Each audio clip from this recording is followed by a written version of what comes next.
હર હર મહાદેવ મિત્રો, તો આપણા નહીં બેન થઈ ગયા તૈયાર ને આજ આપણે જવાનું સાયલા શું લેવા જવાનું, કારણ કે બુલેટ તમને દેખાય એનું બધું વાયરિંગ ઉંદરડાએ કાપી નાખ્યું.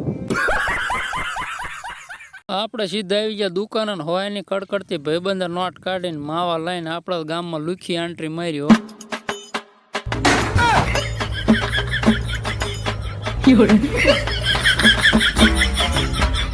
પણ મારા બેટો વરસાદ આવ્યો ને તે 10,000 વાળા ફોનમાં આઈફોન જેવું રિઝલ્ટ આવ્યો. એમાં અમારા ગામનો રસ્તો બખડ જનતા જેવો, એમાં આપણું હોન્ડા જાય લહર.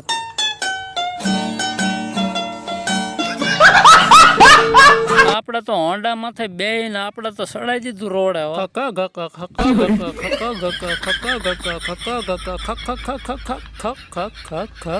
એમાં તો સીધા લેવર તાણીને આવી ગયા સાયલાની બજારમાં. બજારમાં થઈને આવી ગયા સીધા વાયરિંગ વાળા ને. એમાં તો ગેરાજે બુલેટ ટેકાઈ દીધું ને કહી દીધું કે ભાઈ વાયરિંગ કરી નાખો. કારીગર કે વાયરિંગ તો થશે ને, અમારે પૈસા આમાં નથી.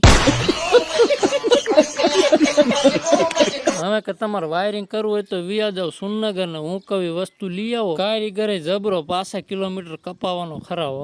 હવે પાછું આપણે બુલેટ અહીં મૂકીને જવાનું હતું ને આપણું હોન્ડા લઈને જવાનું હતું, એટલે કે આપણે ફોર્ચ્યુનર ઉપાડવાની હતી. પણ એ પેલા આપણે ફોર્ચ્યુનર ને આપણે ઓઇલ ચેક કરવાનું હતું, એટલે આપણે આવી ગયા કારીગર પાસે બીજી દુકાન. કારીગર દાંતડું લઈને ઢાંકણું ખોલીને ઓઇલ ચેક કર્યું, એક ટીપું ઓઇલ નો નીકળ્યું.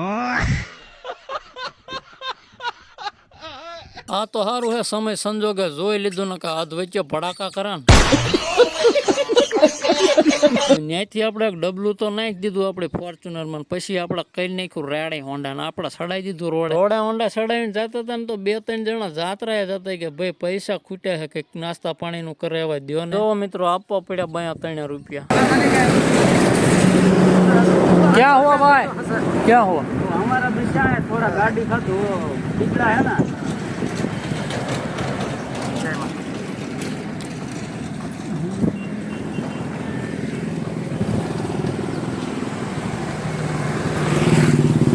ત્યાંથી આપણે નાસ્તા પાણીના પૈસા આપીને આવતા રહ્યા સીધા જ સુરનગર પહોંચી ગયા ને આપણે વાયરિંગ વાળાની દુકાને. મિત્રો જો સરવૈયા દુકાન વાળા ત્યાં તમને બધો સામાન બુલેટ નો મળી જ જાય. તો મિત્રો અમારે લેવાનું હતું ખાલી વાયરિંગ. ત્યાં તો ભાઈ ઓલાનો ગેરેજ વાળાનો ફોન આવ્યો કે અમારે હટક બાંબો લેતા આવજો.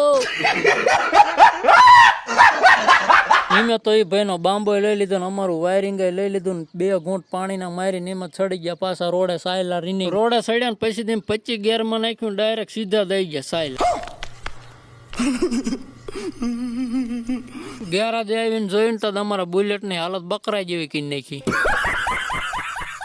હવે મિત્રો વાયરિંગ નું કામ આયલું હાંજ સુધી. હાંજ જેમ પડે ને ત્યાં વરસાદ ખાબક્યો.